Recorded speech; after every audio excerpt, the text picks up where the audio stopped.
Hello, welcome to my page, Twin Addiction. Today we're going to go over atom hub brakes.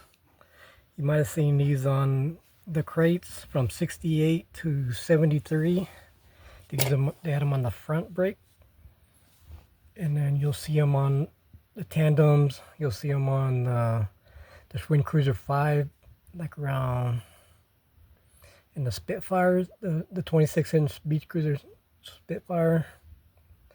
And the Twin Cruiser 5. Those are like around 78, 79. You'll see them on a bunch of other bikes.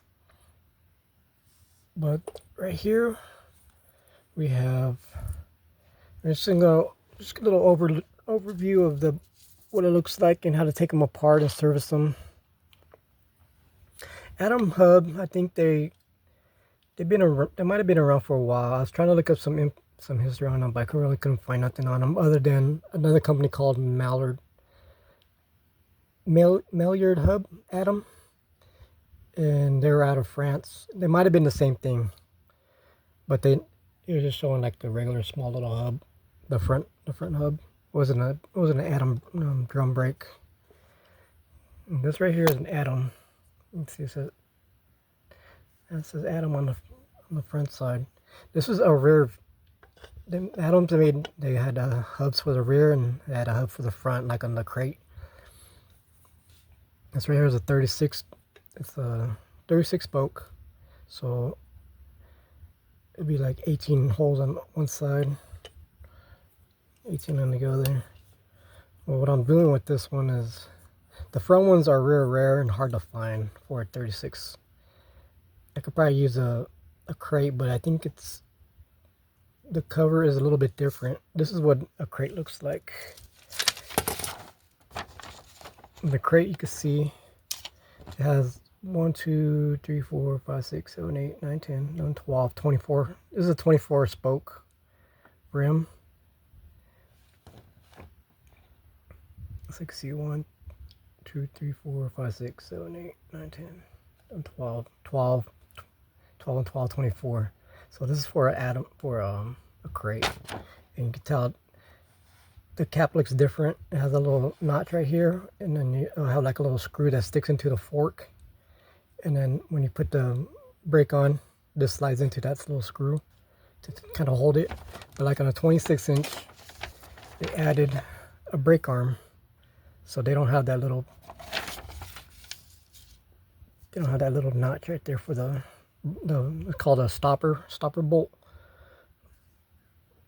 They don't have that little notch. That's the difference between it has it's laced on a 16-inch rim. It came on the Krates, but it's pretty much similar thing. Same. This one's has a brake arm. Same brake arm. But it looks like it's facing the opposite way. So it looks like it's facing this way. So it's going the opposite way, then the cable line goes this way. But this one, the cable line goes this way. So that would be for a rear. And with the way to work on these is they have a nut right here on top, like this one. This right here is a Workman. I think Workman bought Atom patent, and they started making these, and they're pretty much similar except for the cap. The cap's a little bit different, but it's pretty much the same thing. And this is for a stopper bolt as well. So on the fork, you'll have like a stud that sticks out, and then this one just slides in like that when you put the wheel on, and it kind of does the same thing as this brake arm does. Keeps it from stopping. You got a cable that runs through here, and then there's like a little tab on the end that hooks in here. So when you spin it,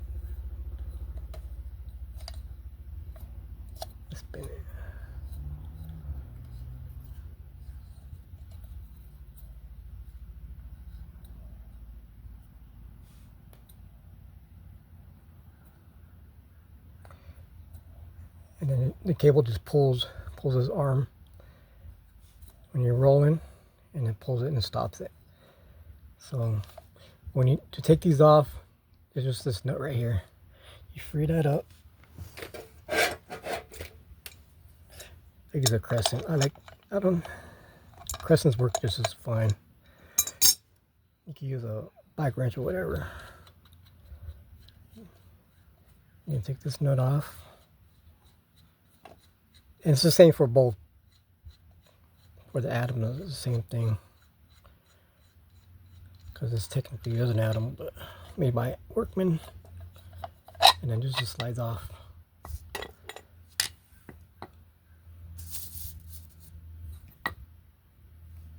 So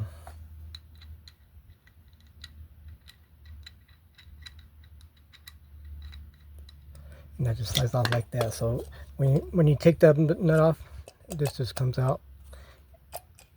It'll slide off, and it's the same thing.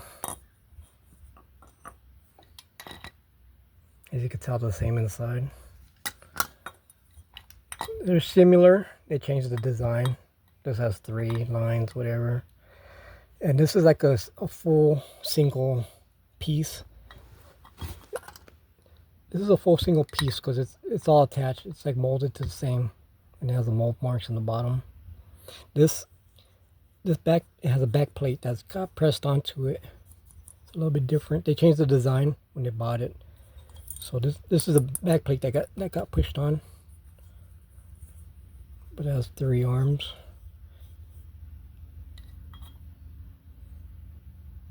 Right here, this is very this is the braking surface right here.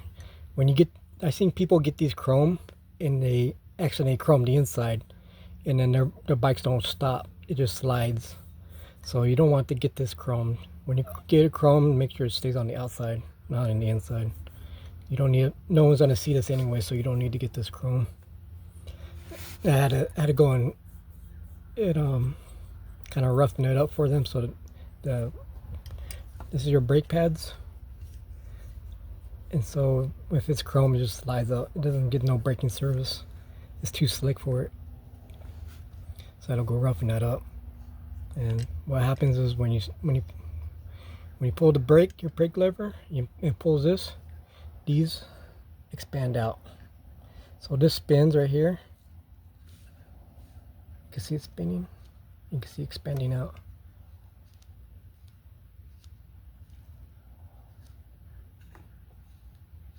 And when it expands, this presses against the edge. It grips the edge. So when you pull the brake, it expands out and grabs the edge. So you're grabbing these brake pads. These press against the edge, and they grab it and they stop. So you don't want it to be slick or anything, because then you won't stop at all. And these usually don't wear down as much unless you're riding your bike 24/7, like a daily, and always braking hard. These things are probably like 30 years old and still look pretty good. Just don't ride it as much. You can see it. You can see this thing twisting. See how it twists and expands.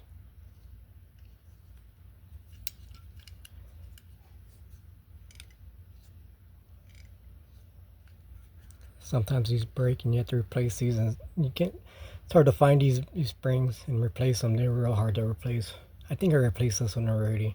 This one looks different than this one, but these pads look pretty good. Sometimes these tabs break. I had one where the tab broke, and I had to drill a hole and put a screw through there, and then you could adjust it, just the length here.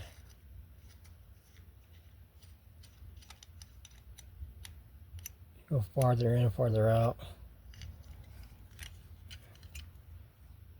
You just tighten it up. This should come free, but it's kind of tight right now. And you just slide it back and forth, whatever you need to. And usually they have like a clevis.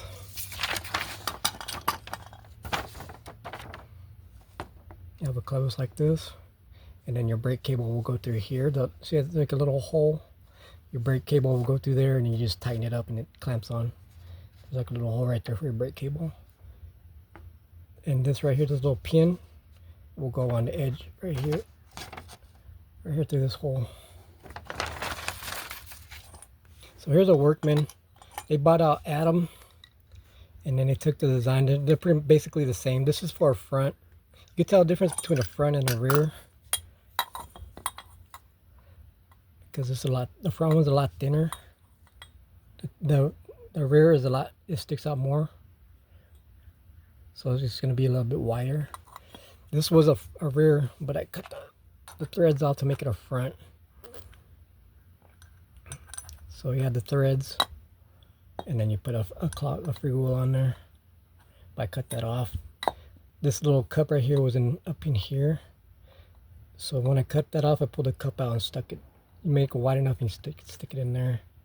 And then I just need to get another axle, a smaller axle that will fit in here, because the axle won't work because I need threads that go down a little bit more. So it'll stop. I can put the nuts in far enough. They need to go in farther, because they're out here now. They're in here, so the space is a lot thinner.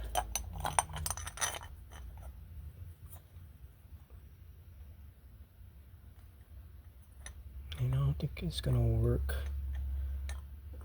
I would probably have to I'd probably have to move it over.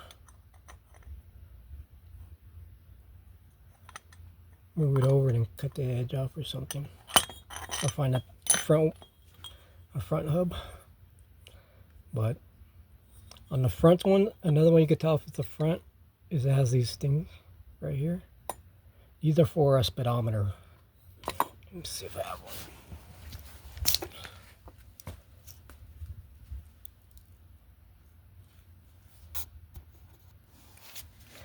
Okay, these holes right here, these are for a speedometer. So you got your speedometer right here. This is a Schwinn one. This one was off of a exercise bike, so these arms are a little bit longer. They go into the spokes. But you would put it on here, and if they're shorter, they would go inside these little holes right here. So the original ones for like for a crate, they're shorter, and so they go inside the hole. But these ones are longer, so they go inside the spoke. And then when you spin it, when the tire spins, it would go along this, and then it will spin the inside. This inside will twist. Has a little gear inside right here that spin it.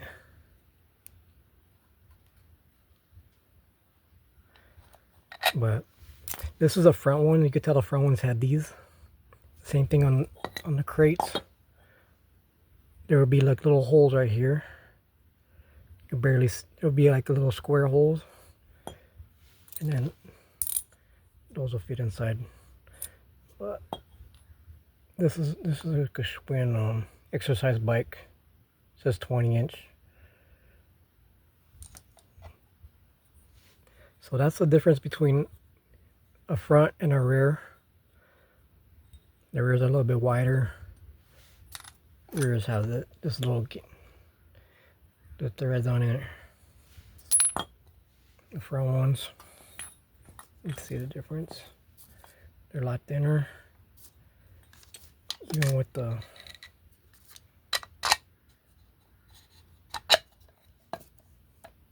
with your hub on.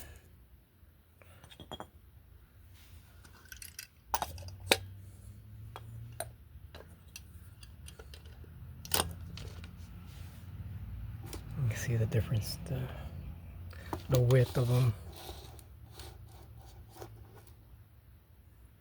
So that's why you gotta shave down the front. Shave down the front, the same. The Workman, they upgraded their bearings.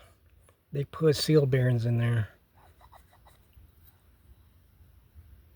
so they're real quiet too.